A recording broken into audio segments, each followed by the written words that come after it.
Imagine a world where the roads crumble, cities grow silent, and the lights of learning begin to fade. That's Europe, in the wake of the fall of the Western Roman Empire. Sometime in the 5th century, Rome, once the mighty heart of civilization, could no longer hold back the tides of chaos. Germanic tribes like the Franks, the Visigoths, and the Ostrogoths swept through its territories, carving out their own kingdoms from the ashes of an empire. This wasn't just a change in government. It was the beginning of an entirely new world. The ancient Roman order collapsed, and Europe entered what many would later call the Dark Ages. But was it really dark, or just different? With the emperors gone, local warlords and kings took their place. Power was scattered and life became deeply local. People no longer looked to far-off capitals. Instead, they looked to their villages, their lords, and more than anyone else, the church. Christianity, once a persecuted faith, became the glue holding the fragments of Europe together. The Catholic Church didn't just survive the fall, it thrived. Monasteries became centers of knowledge, where monks copied ancient texts by candlelight. Bishops held more influence than kings. And the Pope in Rome? He wasn't just a spiritual guide, he was becoming a political force. Meanwhile, ordinary life was hard. Roads were unsafe, trade slowed. Most people were farmers living in small communities bound to the land. But in these quiet, rural places, seeds of a new Europe were being planted. New languages emerged, old traditions mixed with new beliefs. And though the world of ancient Rome had vanished, a different kind of civilization was rising, one built on faith, loyalty, and survival. This was the early Middle Ages, a time of fear, yes, but also a foundation. The start of a long journey that would shape Europe for centuries to come. And this journey? It was just beginning. Welcome to medieval Europe, a world without central governments, where loyalty meant more than law and where land was power. After the fall of Rome, there wasn't much order left. So people turned to the only structure they could trust, feudalism. It wasn't written in any book, but it shaped the lives of millions for hundreds of years.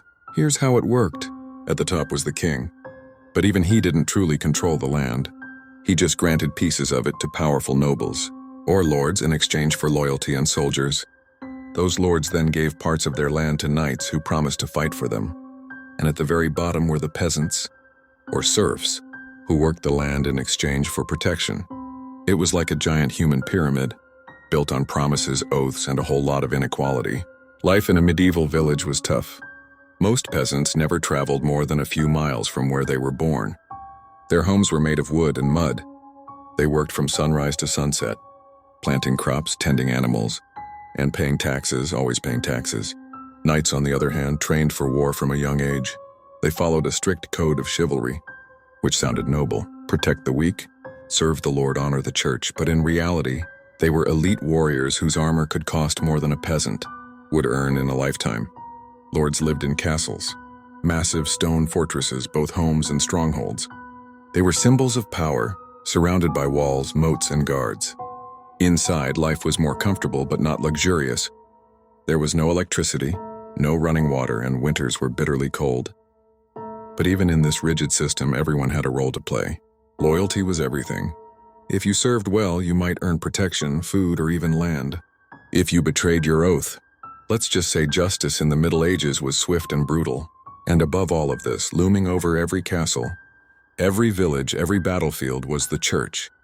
God's will was law, and the idea of heaven or hell shaped every decision, from how you worked to how you died.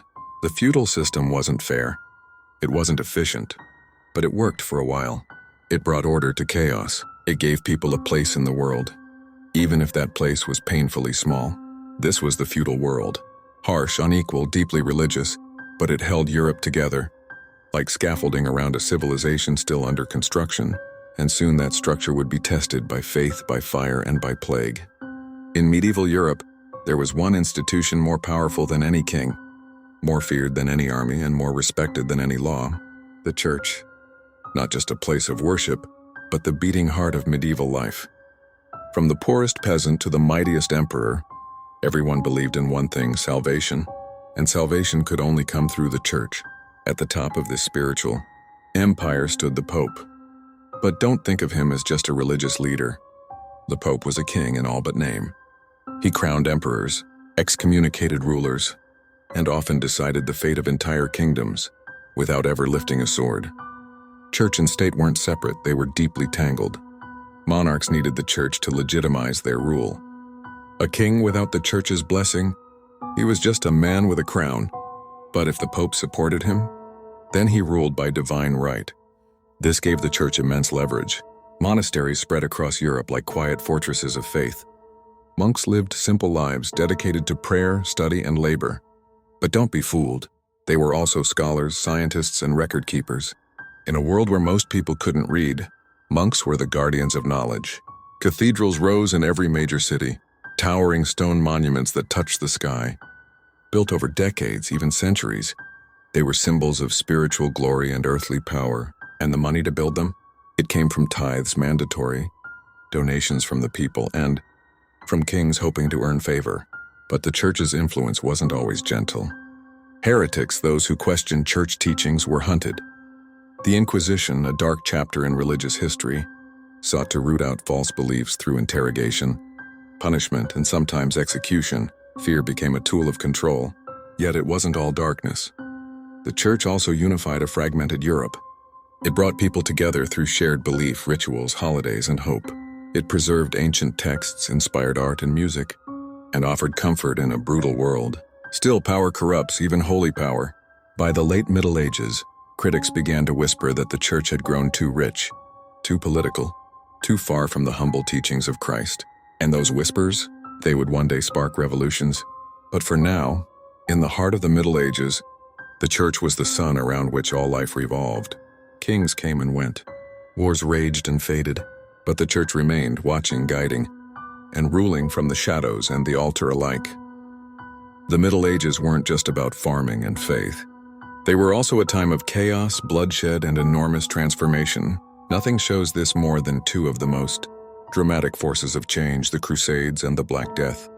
Let's start with the Crusades. Beginning in the 11th century, European leaders, urged on by the Pope, launched military campaigns to reclaim the Holy Land from Muslim control. These weren't just wars. They were spiritual missions, promised to bring eternal salvation to those who joined. Tens of thousands of knights, peasants, and even children took the cross and marched toward Jerusalem. Some went out of religious devotion. Others saw a chance for wealth, land, or adventure. The results were brutal, victories followed by defeats, cities conquered then lost again, and countless lives destroyed along the way. But the Crusades did something unexpected. They opened Europe's eyes. Contact with the Islamic world brought new ideas: mathematics, medicine, astronomy, and ancient Greek texts that had been lost to Europe for centuries. Spices, silk, and other luxuries flowed in through new trade routes. Europe began to wake up from its long slumber. Cities grew, merchants thrived. A new class, neither noble nor peasant, began to rise, the bourgeoisie, or middle class. But just as Europe started to change, disaster struck. In the mid-14th century, a deadly plague swept through Europe. Carried by fleas on rats, the Black Death killed an estimated 1/3 to 1/2 of the population. Entire villages disappeared.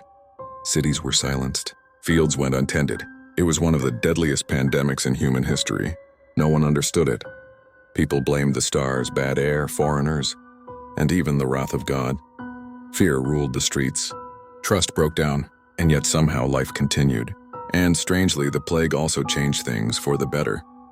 With fewer workers, peasants could demand better wages and treatment. The rigid structure of feudal society began to crack. Land became more available. Ideas began to shift. People started to question the old ways, not just in politics, but in faith, work, and science. War and plague, two forces of destruction, but also two sparks of transformation. The Crusades expanded Europe's horizons. The Black Death shattered its limits. Both helped shake Europe loose from the grip of the old world. And ahead, something new was rising, a world of discovery, reason, and rebirth. But before that could happen, the old world had one final act. By the end of the 15th century, the world that had defined Europe for over 1,000 years was fading. Feudalism was breaking apart. The church, once untouchable, was being questioned.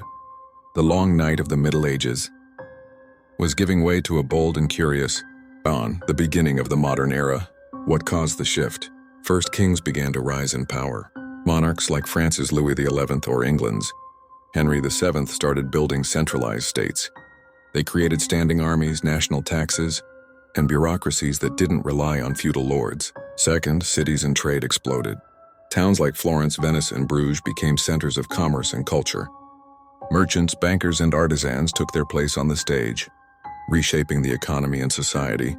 Third, and perhaps most importantly, a revolution of the mind had begun. It started in Italy, inspired by ancient Greek and Roman texts rediscovered after centuries of dust. Thinkers began to ask new questions. What is the nature of man? Can we understand the world through observation, not just faith? This was the Renaissance, a rebirth of art, science, and human potential.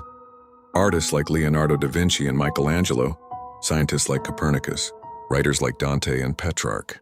They didn't reject religion, but they believed human reason and creativity were divine gifts too. New tools helped spread this revolution.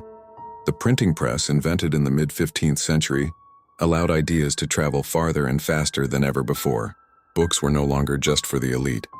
Knowledge was becoming democratic. And on the horizon, new worlds awaited. Explorers set their sights beyond Europe, seeking trade, conquest, and connection. In just a few decades, the globe would feel smaller than ever before. The Middle Ages didn't end with a bang. They ended with transformation. A slow, powerful turning of the page, from a world ruled by tradition and fear, to one lit by curiosity, ambition, and the hunger to understand. It was the end of one chapter, and the thrilling start of another.